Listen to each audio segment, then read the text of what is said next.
मैंने अपने बहुत सारे केसेस में ये देखा है कि पत्नियां जब आवेश में आकर के या किसी के बहकावे में आकर के 498A का केस करती हैं, तो साथ ही साथ वो किसी के भी कहने से या बताने से या बहकाने से या दबाव से वो सेक्शन 9 का भी मुकदमा उसके साथ कर देती हैं।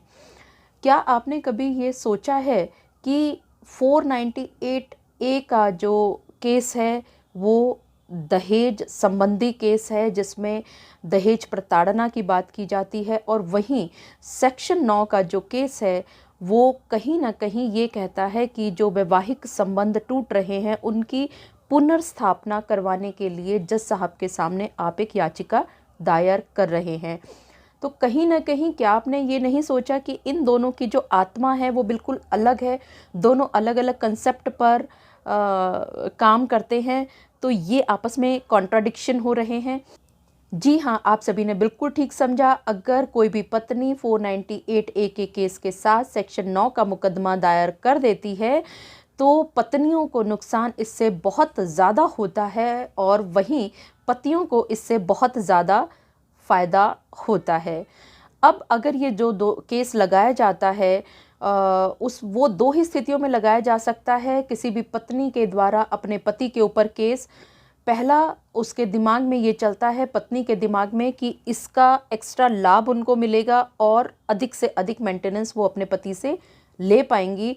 और दूसरा, उनके दिमाग में कहीं ना कहीं ये भी चलता रहता है कि हम पति को ज़्यादा से ज़्यादा हरास करें लेकिन साथ ही उसको तलाक भी नहीं होता।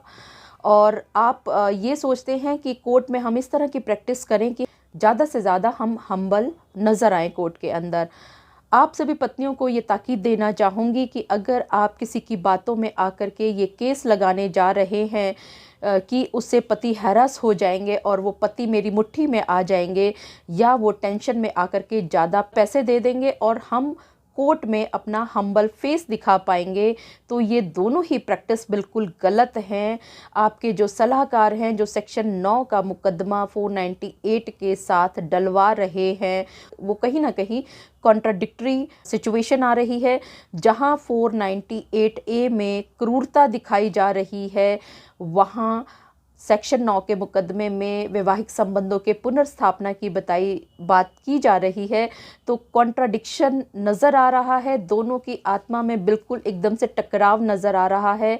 मैं आज आपके सामने एक ऐसे जजमेंट का विवरण देने वाली हूँ या आप लोगों को बताने वाली हूँ, इससे पति को कितना फ़ायदा हो सकता है और पत्नी को कितना नुकसान हो सकता है।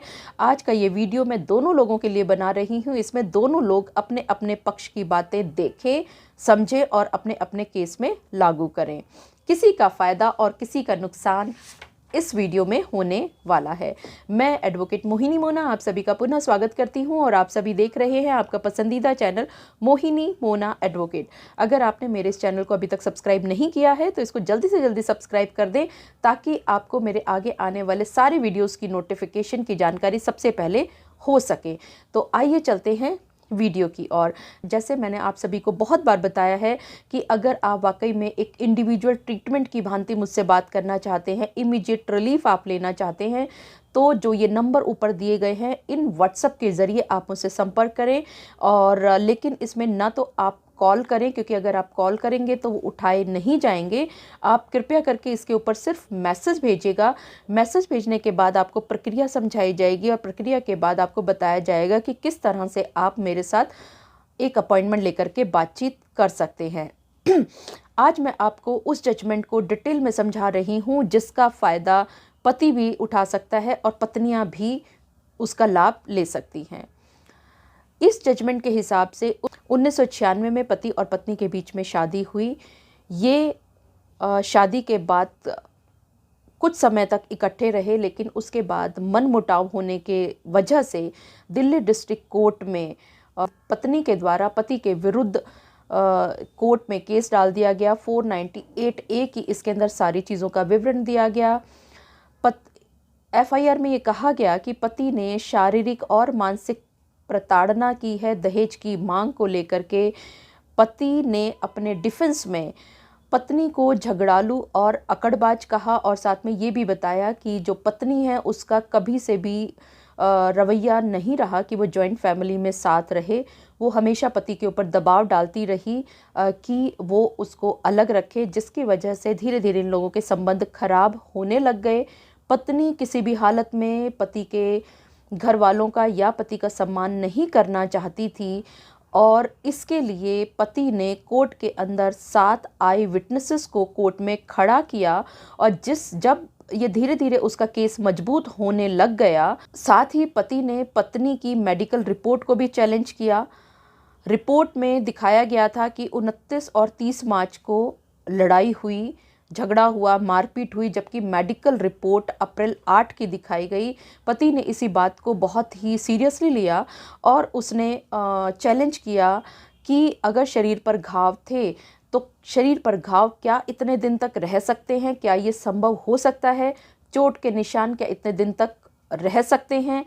इतना टाइम क्यों लगा मेडिकल रिपोर्ट को बनाने में, जबकि अगर वो 28 या 29-30 की घटना बताई जा रही है तो 8 तारीख को मेडिकल रिपोर्ट क्यों बनी? इन्हीं सब दलीलों को देखते हुए या इन्हीं सब चीज़ों को देखते हुए इस मेडिकल रिपोर्ट को चैलेंज किया गया। सारी दलीलों के बाद सारी घटनाओं और तारीख को कॉन्ट्राडिक्टरी बताते हुए ये भी बताया गया कि जिस समय की मारपीट पत्नी बता रही हैं उस समय पर पति अपनी जॉब पर थे, घर पर उस दिन वो उपस्थित नहीं थे जिस दिन की घटना या जिस समय की वो घटना बता रही हैं उनकी पत्नी। और इन्हीं सब तथ्यों पर छेड़छाड़ की वजह से पत्नी धीरे धीरे कोर्ट के अंदर गलत साबित हुई और साथ ही इस बात पर भी बहुत ही दलील दी गई कि अगर वाकई में इस पत्नी के साथ उनकी पत्नी के साथ दहेज की मांग को लेकर के मारपीट की गई थी, क्रूरता की गई थी, तो उसी पत्नी ने उसी पति के साथ यानी कि उनके साथ रहने की बात को लेते हुए सेक्शन 9 का केस क्यों डाला। बहुत अपील में ये भी बताया गया कि अगर सेक्शन 9 जहाँ जो कि साथ रहने का केस है और जबकि लांछन जो है पति पर और वैवाहिक संबंधों पर चोट लगाई जा रही है, एक तरफ वैवाहिक संबंधों पर चोट लगाई जा रही है तो दूसरी तरफ सेक्शन 9 का मुकदमा उसी पति के साथ रहने के लिए क्यों कोर्ट में किया जा रहा है।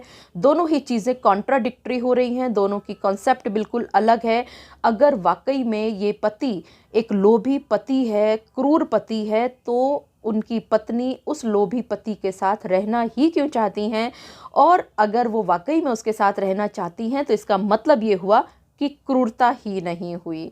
और जब उसने साबित करने की कोशिश की यानी कि जब पत्नी की कोर्ट के अंदर एविडेंस हुई तो एविडेंस के टाइम पर भी वो अपनी सारी बातों को साबित नहीं कर पाई और ओरल जो टेस्टिमनी थी वो भी उसकी कॉन्ट्राडिक्टरी सिद्ध हुई।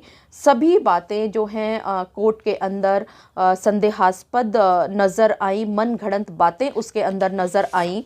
और ये बात सबसे बड़ी कॉन्ट्राडिक्टरी थी कि अगर वो पति उसको मारपीट रहा है तो उसी मारपीट करने वाले पति के साथ आखिर वो पत्नी रहना ही क्यों चाहती हैं। इस तरह की बहुत सारी दलीलें इस जजमेंट में दी गई और कॉन्ट्राडिक्शन जो है वो दिखलाया गया और इस तरह से अपनी ही बातों को कॉन्ट्राडिक्टरी करते हुए पत्नी अपनी बातों को झुठला रही थी। और इसका एक सीधा साधा मतलब ये निकलता है कि उसकी मारपीट नहीं हुई और जो उसने मेडिकल रिपोर्ट बनाई थी वो गलत थी। इस आधार पर पूरा जजमेंट को क्वैश करने के लिए यानी कि खारिज करने के लिए हाई कोर्ट ने पति के हक में फैसला सुना दिया। ये आप सभी पतियों के लिए बहुत ही राहत की खबर थी और ये बहुत ही इम्पॉर्टेंट जजमेंट था जिसका फ़ायदा आप सभी ले सकते हैं। दिल्ली डिस्ट्रिक्ट कोर्ट ये भी बहुत भली भांति समझ चुका था कि ये परिस्थिति किसी भी हालत में संभव नहीं हो सकती कि 498 से संबंधित कोई भी क्रूरता पत्नी के साथ हुई है। देखिए यही सब कुछ आपके सभी के केसों के साथ होता है। आप भी हमेशा इसी चीज़ पर परेशान रहते हैं कि जो भी FIR होती है उसमें जो भी कहानियाँ आपकी पत्नियाँ लिखाती हैं वो सारी की सारी झूठी होती हैं।